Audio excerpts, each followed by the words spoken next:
So much of heartbreak, betrayal, and disillusionment you faced in relationships didn't come from love itself. It came from building on the wrong foundation. Love doesn't betray, love doesn't destroy, love doesn't harm. Real love, as scripture says, is patient, is kind, is enduring. And here's what I've seen.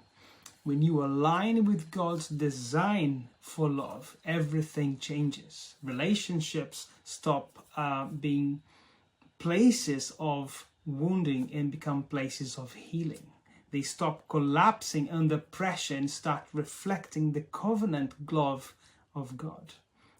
And that love is steady, lasting, and life-giving love.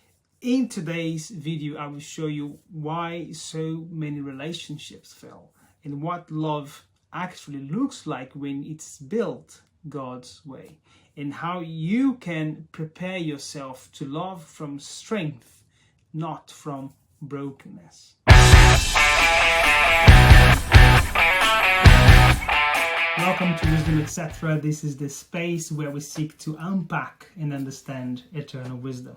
My name is Flavio and I'm glad you're here because this week's video is about love and relationships, building on the right foundations, but in the context of how love takes shape in real life. Last week, if you haven't watched, we looked at living as a triune being, spirit, soul, and body, and we focus on the body. If you haven't watched it, go and check it out after this one. And don't forget, you can also follow us on Instagram for more daily insights. Let me paint you a picture. Imagine dating as stepping into a garden, not owning the land, but tending the soil together. If both of you nurture this gardening, protect this garden, and enjoy the growth, maybe one day you will build a house in this garden. But if one of you is trampling the ground and refusing to tend it or letting it die, you don't build, you walk away. And that's not rejection, that is protection.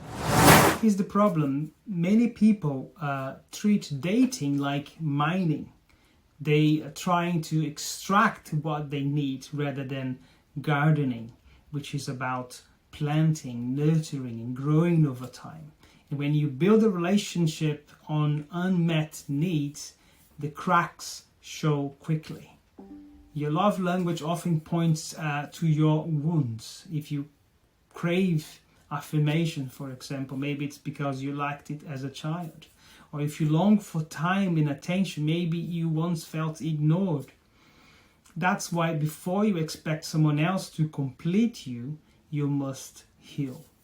Two broken people don't make a whole relationship. They multiply pain.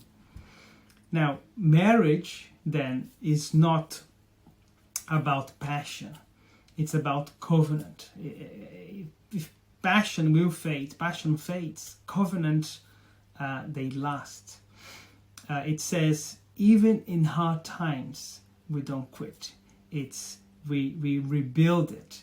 We restructure it, we forgive, and we grow together. That's the covenant of a marriage. So let me ask you, are you stepping into a relationship to mine what you need, or to cultivate what God has entrusted to you? Drop your answer in the comments. I would love to hear your perspective on these, on relationships, perhaps on relationships, on starting a relationship, and also on keeping a relationship, on nurturing a relationship. Let me know your thoughts. I would love to interact with you. Here's your challenge for this week. Take one step to heal your own inner garden before expecting someone else to tend it with you. Maybe it's forgiveness, maybe it is prayer, maybe it is journaling and self-reflection, getting to know yourself well, dating yourself, and developing yourself as a person. And don't separate that to the fact that you need to get closer to God, knowing Him better in His words, as He makes you into a person that is able to love a person that is able to understand and engage with others. If this spoke to you, make sure to like the video and subscribe and share it with a friend who needs this truth. The reality is, without healing and maturity, you can be with the perfect person and still live in misery. But with covenant love, even rough soil can become a flourishing garden. God bless you. I see you next time. Bye.